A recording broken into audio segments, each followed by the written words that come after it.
महाराज आचार्य जी ने भी यहाँ पर और सभी हमारे लोगों ने भी कहा, ये बात बिल्कुल सही है। मैं आपको ये एक उदाहरण देती हूँ कि मेरा जन्म मध्य प्रदेश के छिंदवाड़ा जिले के एक छोटे से गांव में मैं जन्म लिया था, जिसकी मैंने कभी कल्पना नहीं किया था कि कभी मैं विधायक से मंत्री, मंत्री से सांसद और राष्ट्रीय महिला आयोग और राष्ट्रीय जनजाति आयोग की उपाध्यक्ष और ऐसे बहुत सारी चीज़ों को छत्तीसगढ़ की गवर्नर के रूप में आज मणिपुर तक का सफर में अपने जीवन में रहूंगी। लेकिन एक गांव का वो परिवेश था उस समय, आपको मालूम है कि उस समय अंग्रेजी का बहुत ज़्यादा चलन नहीं था। लोग या तो अंग्रेजी को एक एक्स्ट्रा विषय के रूप में दिया जाता था कि आप कर लीजिए या अंग्रेजी। तो ऐसे समय वो सारा आज इंग्लिश मीडियम और तमाम जितने कॉन्वेंट स्कूल है उस जमाने में नहीं।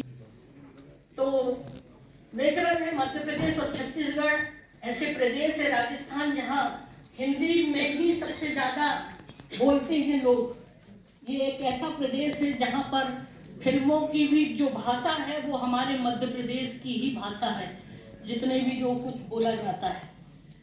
तो ऐसे करके जब मैं अपने जीवन में, मुझे कल्पना नहीं थी, जब अटल बिहारी वाजपेयी जी एक मुझे सूचना मिलती है कि आपको राष्ट्रीय महिला आयोग में आपको मेंबर बन के जाना है दिल्ली में, तो मेरे मन में भी आया कि राष्ट्रीय महिला आयोग, इसमें क्या वर्किंग होगी, क्या काम होगा।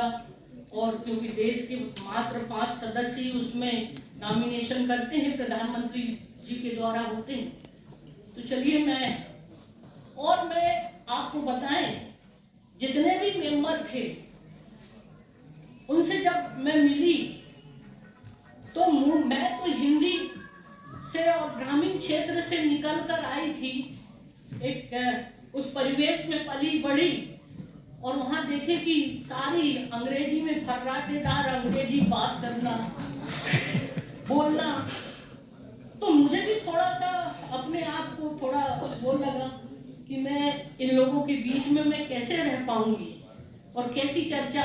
और फिर मैंने देखा कि वहां पर जितना भी एक नाम मात्र का भी कोई हिंदी की कोई पुस्तक थी और न कोई लिटरेचर था, तो मेरे मन में भी आया कि 80% जो राष्ट्रीय महिला आयोग का जो उद्देश्य था कि इस देश की शोषित, पीड़ित, गरीब ऐसी महिला ईमान मानना, तो मैंने भी फिर इस बात के लिए प्रण किया। एक कॉन्फिडेंस था मेरे अंदर कि कुछ भी हो मैं अपना हिंदी में जो समझती हूँ उन लोगों के दर्द को, तो आपको विश्वास नहीं होता, धीरे धीरे करके मैंने बहुत सारी चीजें, जब मीटिंग होती थी तो मैं हिंदी में ही बात करती थी।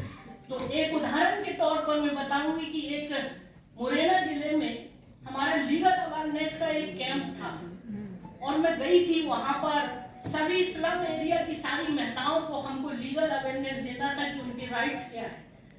अब इसके बीच में उसमें पूरे फोल्डर में अंग्रेजी से लिखा हुआ वो सारे कागज हमारी वो गरीब, अनपढ़, अशिक्षित महिलाओं को बांटा जा रहा था। एक माननीय पत्रकार ने मुझसे कहा कि मैडम आप इनको इसके जरिए लीगल अवेयरनेस दोगी क्या?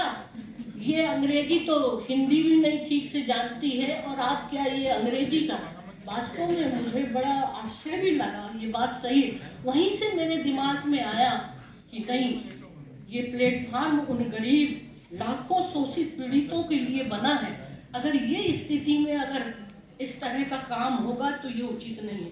आपको मैं यहाँ बताना चाहती हूँ, मैंने तमाम सारा वहाँ पर 80% लिटरेचर मैंने हिंदी में कराना शुरू कर दिया।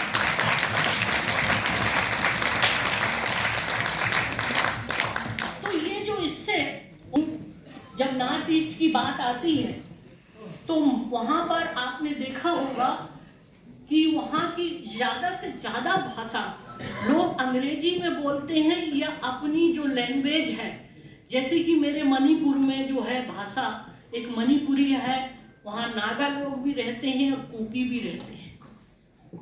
लेकिन जो इम्फाल का जो एरिया है जहाँ मणिपुर के लोग रहते हैं, मगर गांव के लोग तो वो हिंदी नहीं बोल पाते हैं, लेकिन थोड़ा थोड़ा वहाँ हिंदी सिनेमा जगत का भी बंद कर दिया गया। पता नहीं अब धीरे धीरे जब से इस देश में प्रधानमंत्री के रूप में अटल नरेंद्र मोदी जी आए, तो दो ही चीजें जो है वहां पर आज भी, वो तो हिंदू अपने आप को राष्ट्र मानना, भारत मानना, वो लोग तो उतना नहीं थे, लेकिन अभी धीरे से उनके मन में कि इंडिया, भारत ये हमारा है, हम इस देश के हैं, ये भाव उनके अंदर जागृत हुआ है। और मैं आपको ये बता दूं, ये बात मैं इसलिए कह रही हूं कि मेरे राजभवन में जब भी कोई व्यक्ति आता है, उसके जानते हैं कि वो हिंदी समझता है, उससे पूछा तो मैंने अपने ऑफिस में बोल रखा है कि उनसे कहिए मैं उनसे हिंदी में ही बात करूंगी अगर वो हिंदी समझते हैं तो और मैं जितने भी सारे और कैंपों में, आज मणिपुर के तमाम करीब 350 कैंप है, वहाँ कुकी भी है, मेथी भी है, सबके अलग अलग है भाषा वहाँ पर लेकिन मैं अपनी हिंदी में ही बात करती हूँ और वहाँ हिंदी में ही अपना स्पीच देती हूँ। और बहुत सारे लोग वहाँ पर, मेरे सचिवालय में भी कभी हिंदी का बोलबाला नहीं था, मैंने राजभवन में भी हिंदी शुरू करवा दिया। ये चीज का मुझे गर्व होता है। मैं हालांकि मैं जब राज्यसभा में सांसद थी, मुझे सुषमा जी ने कहा था, एक बहुत बड़ा एशियाई एक सम्मेलन था जिनेवा में, तो मैंने कहा दीदी वहाँ तो सब अंग्रेजी बोलेंगे और मैं क्या करूँगी वहाँ पर, नहीं मुझे कॉन्फिडेंस है, तुम जरूर वहाँ पर अपनी भाषा में बोलना। तो उनके भी उसका जो कॉन्फिडेंस मेरे को देखा और उन्होंने मुझे वहाँ भेजा था। वहाँ मलेशिया भी जाने को मिला।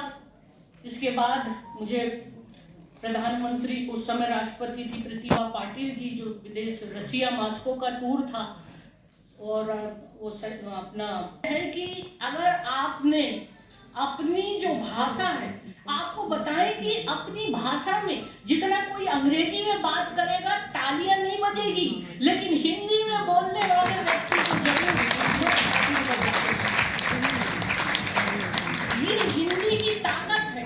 हमारे प्रधानमंत्री श्री नरेंद्र मोदी जी और गृह मंत्री श्री अमित शाह के प्रयासों से अब आपको बता दूं कि हिंदी साहित्य संयुक्त राष्ट्र संघ की भाषा बन गई है। आज के कंप्यूटर के युग में अब कंप्यूटर पर वेबसाइटों में हिंदी में सामग्री उपलब्ध है। भारत सरकार के मंत्रालय में हिंदी में पत्राचार हो रहा है। हमारे, आपको मालूम है, सारी नोटशीट गृह मंत्रालय और तमाम मंत्रालय में अब हिंदी में काम शुरू कर दिया गया। वहीं आज संसद में भी अधिकांश सांसद, मंत्री हिंदी में भाषण देते हुए देखे जा सकते हैं। हमारे प्रधानमंत्री के बारे में आदरणीय स्वामी जी ने कहा कि विदेशों में भी बड़े बड़े मंचों पर हिंदी में संबोधित कर इसे विश्वव्यापी बनाने का अथक प्रयास हो रहा है।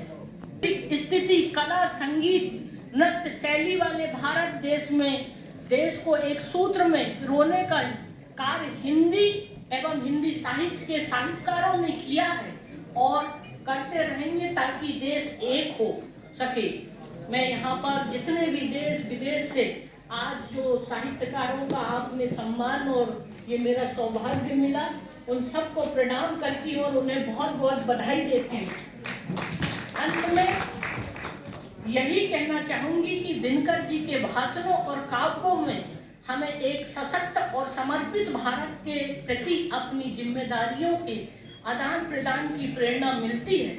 उनके जीवन और कृतियों का अध्ययन कर हम निश्चित रूप से एक बेहतर भविष्य की ओर अपने कदम बढ़ा सकते हैं। और इसी के साथ ही मैं जो राष्ट्रभाषा आपके हिंदी परिषद, विश्व हिंदी परिषद के माननीय अध्यक्ष जी विनय भारद्वाज जी, डॉक्टर विपिन कुमार महासचिव जी और आपके तमाम जो पदाधिकारी, उनको मैं बहुत बहुत धन्यवाद देती हूँ कि आपने मुझे यहाँ बुलाकर और इतने साहित्यकारों के बीच में ये मेरा बहुत सौभाग्य मुझे मिला है। आपको बहुत बहुत बधाई और धन्यवाद देती हूँ और स्वामी जी